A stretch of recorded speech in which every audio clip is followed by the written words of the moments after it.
Hey there, you're listening to BD4, where there's no better way to get your Yankees and Knicks analysis. Yanks every series, Knicks every game, and MMA on occasion. Here's your host, RJ Carbone.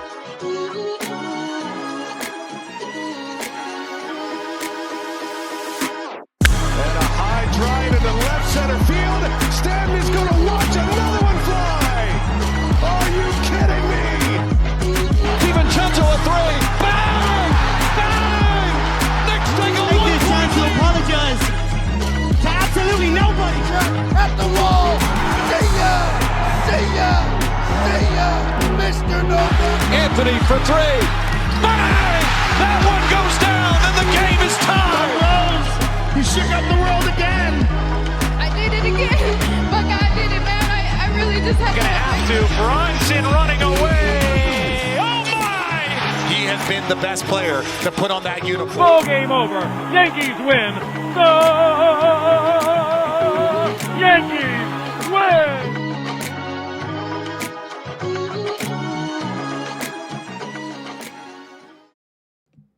Okay. Well, welcome, everybody. Welcome to episode 871 of the podcast. The Yankees swept the Angels in Anaheim over this past week. I'm recording this Friday morning, so it's a little late. But they swept to make it 5 wins in a row. 7 consecutive series wins and 16 wins in their last 20 ball games, I believe. They've got a giant lead in the American League East at the moment, and it's very impressive. Just looking at it big picture wise, the fact that this team has the lead they do in this division, which is not a good division, but I mean, you got to consider the Yankees, being on pace for over 100 wins right now, in first place by 6.5 games without Garrett Cole, without Luis Gil, without Giancarlo Stanton, and without a couple of key pieces here and there throughout this season.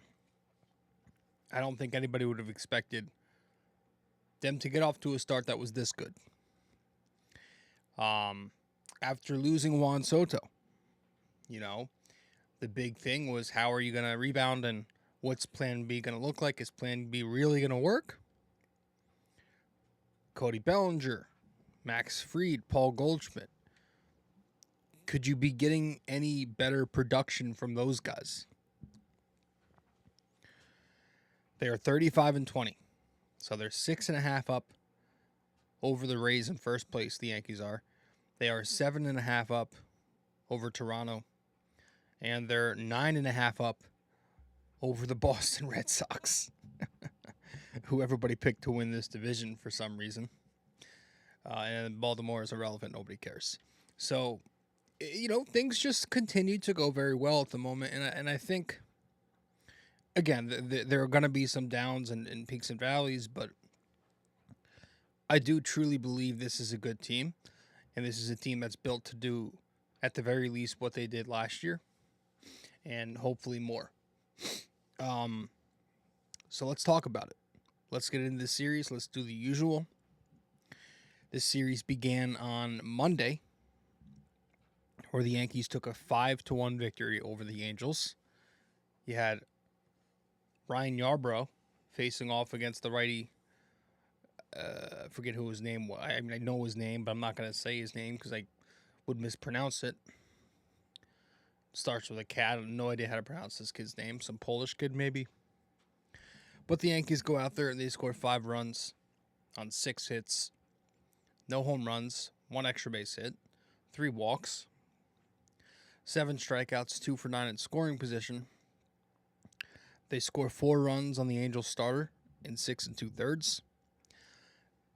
They first scored in the top of the 4th when they were down 1-0. Bellinger draws a walk with the bases loaded on 4 pitches. The game's tied at 1. Bellinger ends up going 2 for 3. Volpe steps up to the plate with a bases-clearing double to put the Yanks up 4-1. He goes 1 for 4 in the game. Against the Angel bullpen, the Yankees get one more and 2 1/3. It's the top of the 8th inning. Austin Wells, with a man on third base, picks up a sac fly against Brogdon. Puts the Yanks on top 5-1. Wells goes over 3 with that sac fly. That was your offense. It was really all series. It was very quiet offensively, but the pitching continued to just dominate. Ryan Yarbrough, 6 innings, 1 run, 7 strikeouts, a walk, 2 hits allowed, the 1 home run at the top of the game, 88 pitches, and he gets the win. He's been excellent for the Yankees. Absolutely excellent. He's got an ERA now in the high 2s as a starter. When he's asked to pitch out of the bullpen, he does that well. And now he's being asked to be the 5th starter, and he's doing that exceptionally well. He's a guy with not great stuff, right? But he gives you a different look. And I like to joke, how different is that look when you're bottom 3rd in velocity as a team? But he gives you a different look because he is much slower than Rodon. He's much slower than Fried. And he does throw at a different arm angle, right? He's a guy who limits damage because he gets a lot of soft contact. He's 99th percentile in exit velo, 99th percentile in hard hit rate. Gets a lot of swing and miss. His changeup's become a very good pitch for him. There's been a whole feature on that. There's an article, I think, in the New York Post about how he's changed up he's altered the grip on his changeup. You know? It's got excellent drop, some good run. That's become a weapon for him. Does a really nice job of staying outside the zone, avoiding the barrel. Ryan Yarbrough's been great. So he went 6 strong. In the Yankee pen, 3 innings, no runs, 4 strikeouts, 3 hits, and a walk. They went De Los Santos, who I think is going to become a weapon as the season continues to go on, to Leiter Jr., to Weaver. Boone went to Weaver up 4 runs there in the 9th. Wasn't a safe situation, but his explanation made sense because of the new 3-batter minimum rule. That's kind of become the new save situation. Didn't mind it. He has been used a lot, but listen, that's just going to happen over the course of a 162. You're going to go to your best when you feel like you need to. And so the Yankees win the first game of the series on Monday. Game 2. Tuesday night's game, the Yankees won 3-2. Rodon against the lefty Anderson. The Yankee bats 3 runs on 6 hits, 3 extra base hits, 5 walks, 7 strikeouts. They were 1 for 4 in scoring position. 2 runs on Anderson in 6 innings. Top of the 4th, Rice continues it. He hits a bomb, a left-on-left bomb off of a hanging changeup. Puts the Yanks up 1-0. Rice goes 1 for 4. Top 6, Volpe, RBI base hit. 2-0. He goes 1 for 3 with a walk in this game. Against the Angel bullpen, the Yankees get 1 more in 3 innings. That's Peraza in the top of the 7th with a solo home run off Hector Neris, who's been terrible this year, I believe. Puts the Yanks up 3-0. He goes 1 for 3, a walk, and the home run, which ends up being the game winner. The other Yankee bats, Goldschmidt goes 1 for 4, double intentional walk. Wells goes 1 for 4 with a stolen base. Judge 1 for 4, Grisham 0 for 3, couple of walks. On the mound, Rodon threw another gem. We will talk about him. As you could tell by the thumbnail in this episode, we'll get to him later.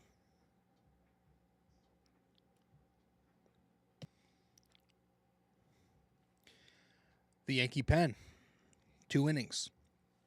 Loaizaga got the 8th. One inning, no runs, no hits, no walks, 1 strikeout was his final line. Devin Williams got the 9th. 1 inning, 2 runs, 3 hits, no strikeouts. Listen, he's not a closing pitcher. Not anymore, at least. Not for this team. But Boone had to go to him because he did not have Weaver. He did not have Leiter. He didn't have his guys. Tried to squeeze or tried to steal a save from him there, and it's still not working. It's a mental thing with him, clearly. If you need any more proof, just look at Devin Williams when he pitches in the 8th inning versus Devin Williams when he's pitching in the 9th inning. It's crazy because it's a mental thing. You could say it's a fastball command problem. He doesn't have his fastball when he pitches in those 9th innings. And was he getting squeezed a little bit maybe? Sure. But when he's not locating that fastball, it makes that screwball very ineffective. And you saw that. The leadoff home run by Yoan Moncada. It's off a screwball, 3-1. Taylor Ward steps up to the plate, base hit off of a 2-1 screwball because he lost the zone with his fastball. And then Rengifo picks up the 1-out base hit to put runners on the corners. It was a first pitch screwball. Now he eventually escapes the jam from there, but yeah, it was rough. I just think keep Devin Williams at all times away from the 9th. I don't care if you have to go to Yerry De Los Santos in the 9th inning there. I think Devin Williams should live in the 8th inning for the remainder of the year, for the remainder of his Yankees career this year. And I mean this year because he won't be back. And that was game 2 on Wednesday. 3-2 win. Game 3, that was Tuesday, yeah. Game 3 was Wednesday. Yanks win 1-0. Clark Schmidt against the lefty Kikuchi. Yankee bats don't do much. 1 run, 7 hits, 3 doubles, 5 walks, sac fly, 1 double play grounded into, and they were 1 for 8 in scoring position. 1 run on Kikuchi in 5 innings. He's a guy the Yankees always seem to struggle with. Not a velo guy, but he mixes in a lot of pitches and changes speeds and eye levels, and they have problems with those types of guys. Lefties. Top of the first, you get the Volpe sac fly, and that was it. You know, they didn't score against the Angel bullpen in 4 innings. Volpe goes 1 for 3. Double, sack, and an RBI. Grisham 2 for 5, double. Goldschmidt 2 for 4, double, walk. Dominguez 1 for 3 with a walk and a stolen base. Escara 1 for 4, and Judge 0 for 2. He was walked twice intentionally in the first 2 innings. Amazing. Gets me thinking, will he get the Bonds treatment at some point this year with the bases loaded? I'm going to hit the over on 0.5. I am. I think it's coming. Clark Schmidt pitched in this game, and he went 6 innings, no runs, 4 hits, a walk, 4 strikeouts, no home runs, 99 pitches, and he gets the win. Another 6-inning start. He's been going deeper into games this year, which you love. It's the deepest he's ever gone so far. In 2023, when he first became a starter, 15% of his starts, he went 6+ innings. Last season, as a starting pitcher, 13% of his starts, 6+ innings. This season, as a starting pitcher, now it's only been 8 starts, 50% of those, he's gone 6+. 4 of 8. Huge. You need that. You know, it didn't look like he was going to go deep at all early in this game. He had 40 pitches through the first 2 innings, I think. He was putting traffic on consistently to start the inning.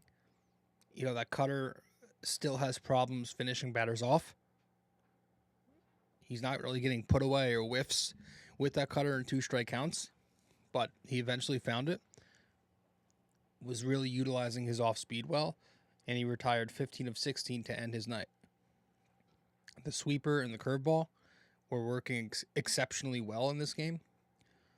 2 pitches with good break and great spin. He was working the cutter high and in, coming in on lefties. That was helping him set up the breaking balls. And he was just yielding a lot of soft contact. So, it was a good start for Clark Schmidt. The bullpen pitched 3 innings. Hamilton got the 7th and most of the 8th. pitched well, 1 2/3 innings, no runs, 2 strikeouts and a hit. Tim Hill finished the 8th, 1 pitch, 1 ground out. And then Leiter got the save in the 9th, 1 inning, no runs, a walk, 2 strikeouts. And that is what I want to start with. I want to get to Mark Leiter and tip my cap to him when we return from our first break here on the show, because I thought he had an excellent series. Let's talk about it. We'll be right back. Quick break here, guys. Stay connected with BD4 on social media. Follow us on Instagram and X at BD4Pod, and find us on Facebook by searching BD4. Don't miss out. Join the conversation. All right. Welcome back to the show. Let's talk about Mark Leiter Jr., because I feel like he gets a lot of shit, and he doesn't really always get the respect he deserves. He's pitched very well for the Yankees this year. He's pitched very well. He's been low-key awesome. I hate using that term. And sure, some of the, he's allowed some inherited runs to come across, and, it's blown a couple of saves, but, I mean, the man's got a 2.28 ERA across 23 2/3 innings, where he's striking out 35 batters, yielding a 216 batting average against. He's allowed just 1 home run, knock on wood. He has 7 holds. He has 2 saves. Wherever they ask, he's doing the job. I mean, he's been good. He's got a very versatile pitch mix. 3 pitches with good break. The sinker's a weapon for him.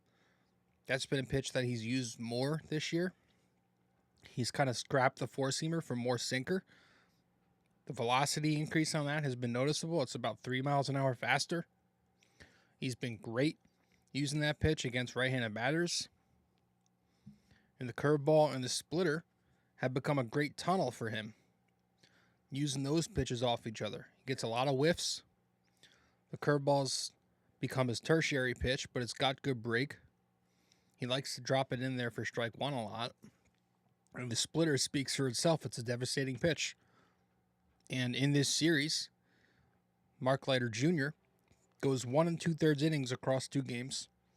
Pitched game 1 and pitched game 3. 1 2/3 innings, no runs, 3 strikeouts, a hit, a walk, 24 pitches, and he picks up a save. Very good. On Monday, he escapes a 1st and 3rd 1-out jam. Comes in, puts a runner on first with the runner already on third, but he gets Zach Neto to strike out swinging. Right, he starts the at-bat missing with a sinker inside. Then he goes sinker in the zone. It's fouled off to even the count. Goes curveball in the dirt, so then he's behind 2-1. Goes back to the sinker, but he misses inside again, so he's behind 3-1 to Neto. Then he goes back to a sinker in the zone again. It's fouled off to even the count 2-2. And then he completely throws Neto off by then mixing in the splitter. It's running in on him. Gets him striking out swinging. Nice pitch. Then he gets Shanuel to ground out on a sinker. And then yesterday, he gets, or yet not yesterday, whenever the hell the final game of this series was, Wednesday, he gets his 2nd save of the season. Taylor Ward strikes out looking. Takes all 3 pitches. Goes sinker top of the zone, which is becoming a modern attack for a lot of these pitchers. Sinker top of the zone. He goes curveball low and out, clips the edge, and then he goes splitter low and out. Hoppe strikes out looking to end the game after that. Right, he goes sinker in, curve out, 0-2 count, 2 splitters in the dirt, spat on, but then he goes curveball away, gets the missed call there. Nice frame job by Escara, and the game's over. Leiter's been awesome. You go to a StatCast page, I mean, it's the Red Sea. So this kid has been a product of the Matt Blake pitching lab. He really has. Yankees have brought him in here, struggled at first, showed up in the postseason, and he's been getting really, really big outs ever since then. So, Mark Leiter stepping up at the perfect time without Fernando Cruz for a couple of weeks here. Good for him. And while we're on the topic of pitching, let's tip our cap to Carlos Rodon, who we're tipping our cap to him for the 4th time this year. Yeah. First of all, Rodon he's been a roller coaster as a Yankee, right? 2023, he comes in here, big contract, coming off a good year, career year. Doesn't go as well. Injuries, underperformance, kind of rubbing Yankees fans the wrong way. Gets into it with some fans, gets into it with Blake and Boone, makes some comments you don't like. It's just, it wasn't a great thing. Then he has to go to a log cabin, isolated in the woods in the offseason. You heard that report. Just, you got questions. Can this guy really do it here in New York City? Rebounds nicely in 2024, right? He was better, still not quite what they paid for. A solid regular season. He had some ups and downs, highs and lows, good and bad in the postseason.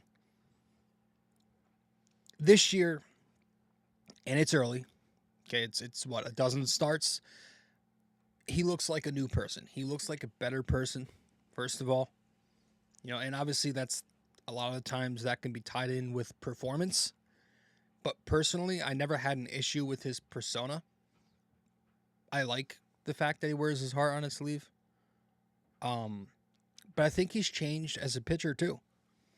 You know, I think the reason you're seeing a lot more success from Rodon, and again, progressively these last couple of years, has been because of his pitch mix and his location has improved. I think it's pitch mix and location, a little bit of both. And so on Tuesday, he goes out there and he throws 7 innings, no runs, 5 hits, no walks, no home runs, 10 strikeouts, 105 pitches, and he gets the win. Also made an excellent play in the bottom of the 4th, that jump throw. But yeah, I mean, he's just throwing gem after gem right now. 8 starts in a row where he's just been brilliant. Excellent location with that 4-seam fastball, the changeup, the slider. He's clipping the edges, right? He was dotting that changeup very nicely in this game. Bottom of the 6th, he gets Moncada to strike out looking. Changeup, bottom of the zone. He's placing the 4-seam. He was putting the top of the zone, putting it bottom of the zone all night. Bottom 2nd, he gets Adele to strike out looking. Fastball, bottom of the zone. Bottom of the 5th, he gets Lugo to strike out swinging. Top of the zone with a 4-seamer. Bottom 7, the way he ends his night, he gets Taylor to strike out looking. 96, bottom of the zone. Painting. Getting a ton of swing and miss with that slider again. Continuing to dominate right-handed bats with that slider. A bunch of back foot sliders in there for strikeouts. Get a couple of strikeouts to Nito using that back foot slider. He got Moncada and Ward to strike out in the bottom of the 3rd inning, going back foot slider. It's become, I don't know, the best slider in the major league, in the major leagues. Maybe. It's definitely one of the best lefty sliders in the game. It's got great drop, strong horizontal break, and it's yielding numbers. A 102 batting average against.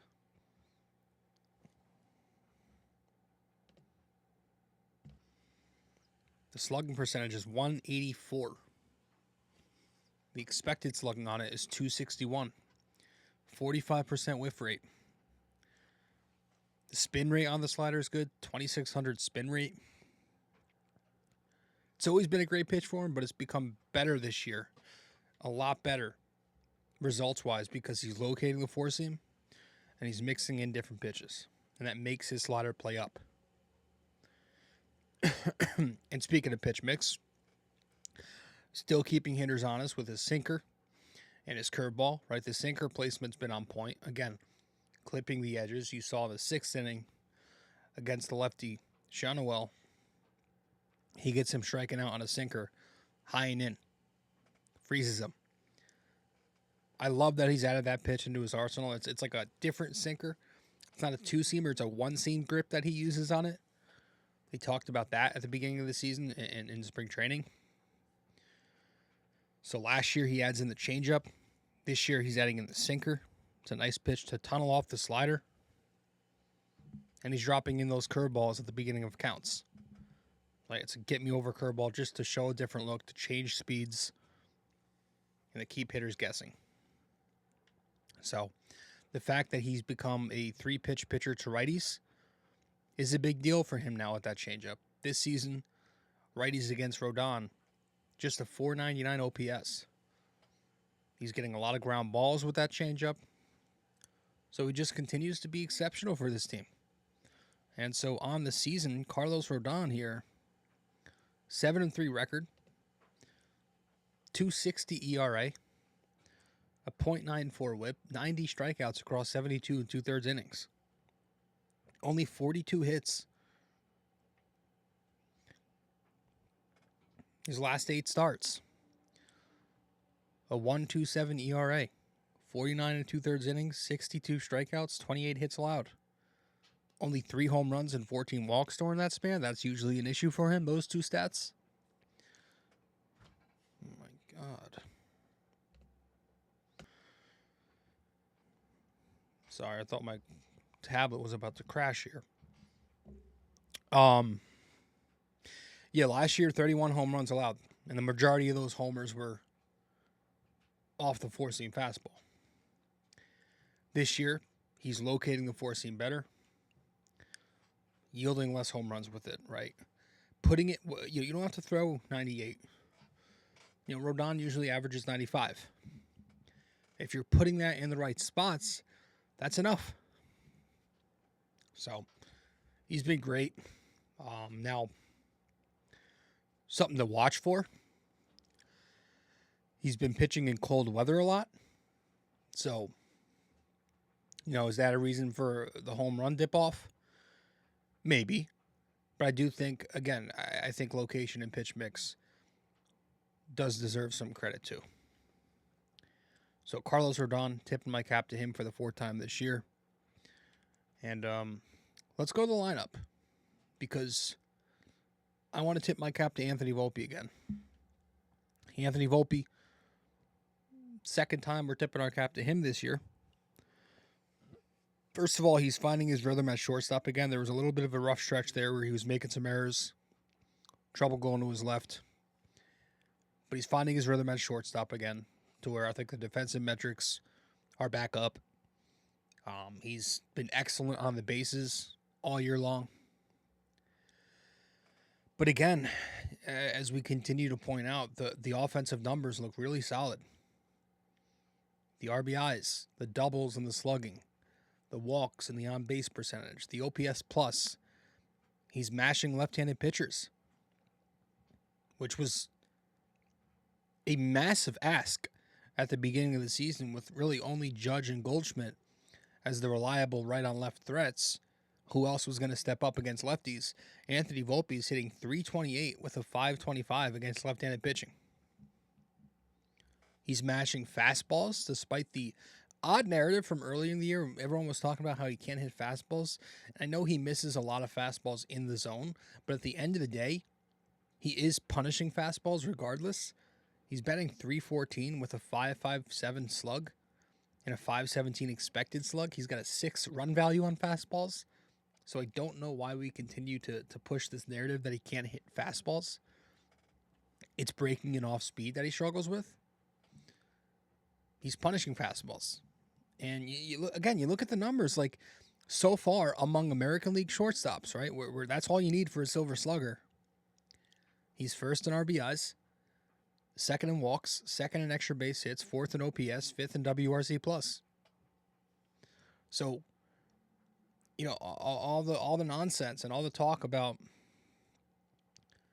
Anthony Volpe, I just don't understand. I don't think it's warranted. All the talk about him hitting fifth in the order, those aren't bad numbers for a number 5 bat. You know, on the season here, see if I can pull up the numbers themselves. He was 3 for 10 this series with 2 doubles, 5 RBIs, a walk, sac fly. But on the season here, 246 average, 325 on base, 442 slug, and a 767 OPS, 33 RBIs. 17 doubles already. So, you know, hitting in that number 5 spot with Aaron Judge being walked a lot lately. It's nice to see Volpe making them pay.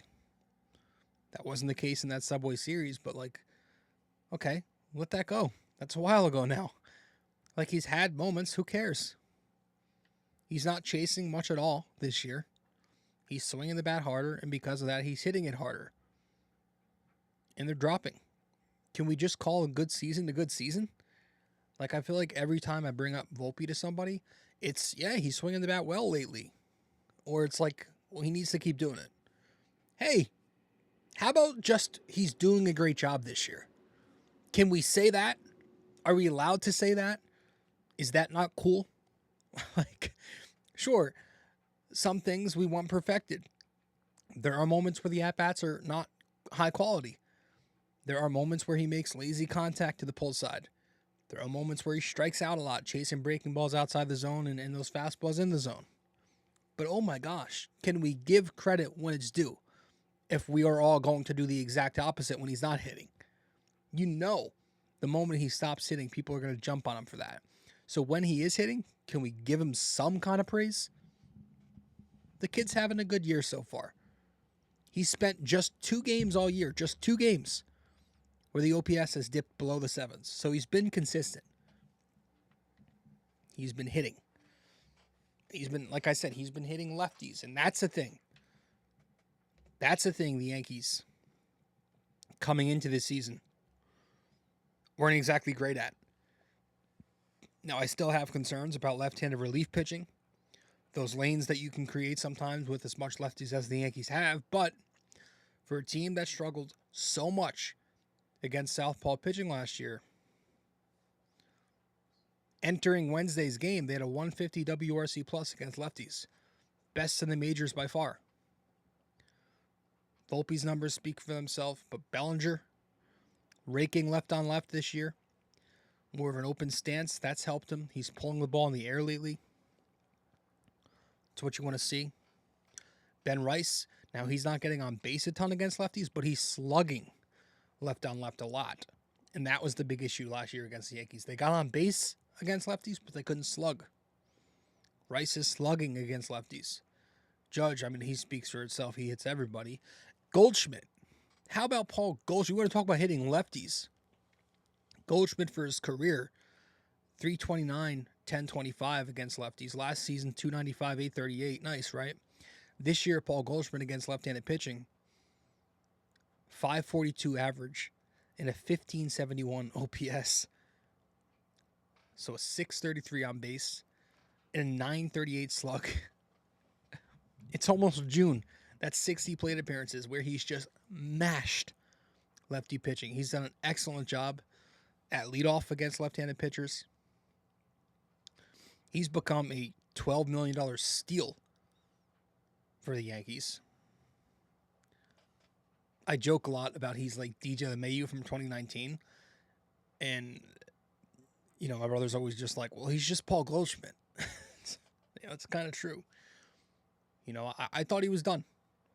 I thought there was nothing left. That was all about grabbing Christian Walker. But looks like Christian Walker's kind of having the polar opposite season so far. But, like, yeah, I mean, you look at Paul Goldschmidt last year, his first 55 games, a 221 average, 305 on base, 356 slug, 661 OPS. He was bad. But something clicked in that second half, and it was kind of more than just the second half, but something clicked. And it's not been in the way you think. He's not hitting a lot of home runs. He's not hitting the ball super hard, but he's making a ton of contact in the zone, and he's not chasing out of the zone. So, you know, that torpedo bat seems to be working. He's 91st percentile in launch angle sweet spot. Base hits the other way consistently, up the middle. So the Ben Rice stuff will be interesting when/if the Yankees ever get fully healthy as a team, because you certainly can't pull Goldschmidt for as good as he has been. But third base also makes that whole formula interesting, because Jazz Chisholm is due to return very soon. I think he's coming back after this Dodger series, and he's going to play third base, which is interesting. So when Jazz returns, you have to think between Peraza or Vivas, it's going to be Vivas who gets sent down because Vivas has options, Peraza does not. But hopefully the Yankees are still looking for a bat. The second base market, I'm assuming they want Jazz at third because the second base market is deeper than the third base market. I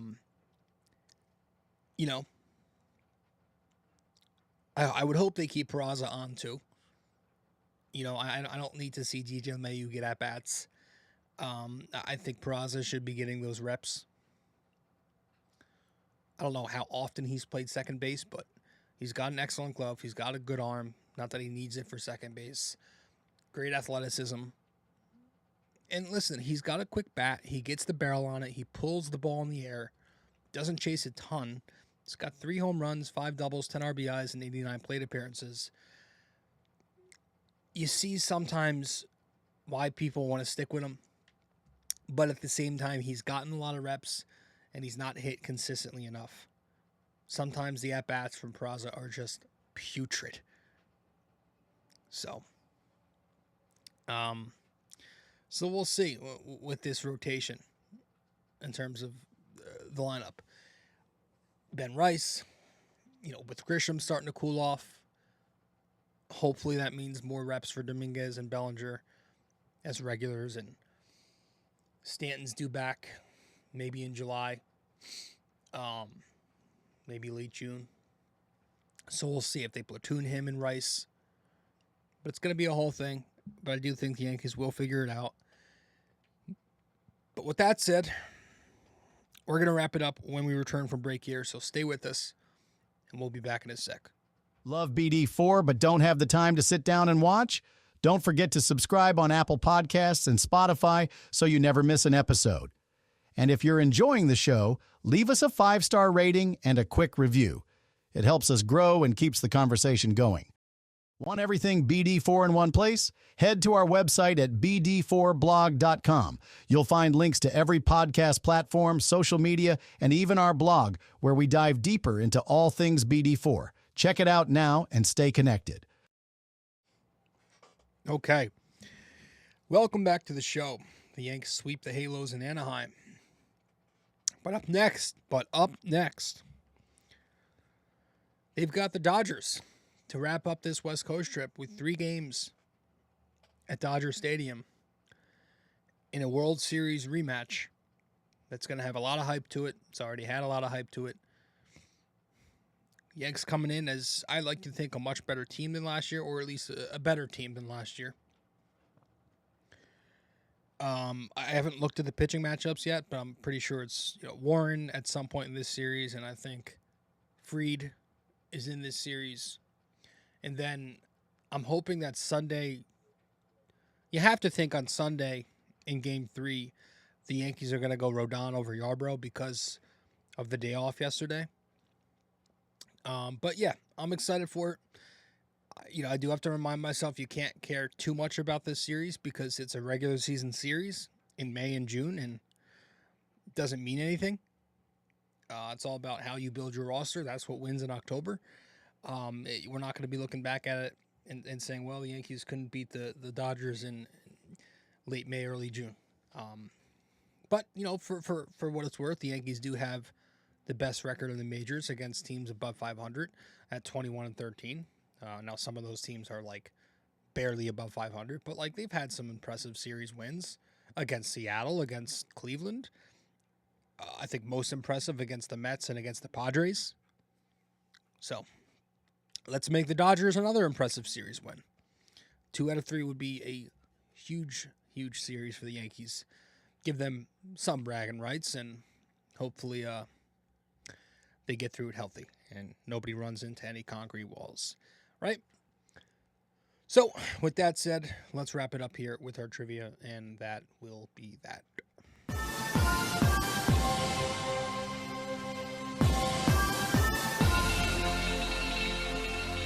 Okay.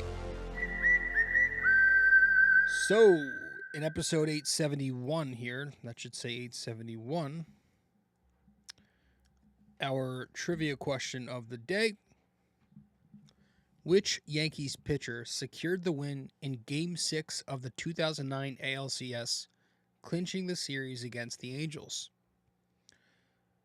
All right, which Yankees pitcher secured the win in Game 6 of the 2009 ALCS, clinching the series against the Angels? So let me know the answer wherever you can reach me. Appreciate it. Appreciate it very much. And that is all we have in episode 871 here of the podcast. The Yanks sweep the Angels in Anaheim. 3-0 series sweep. They stay hot. Let's keep it going. See you all soon. Appreciate you all tuning in. Well, if you made it this far, that means you listened to or watched the entire episode. Thank you. Just remember to follow, subscribe, download, rate and review, and all that fun stuff to help out the podcast. And I will see you in the next episode of BD4.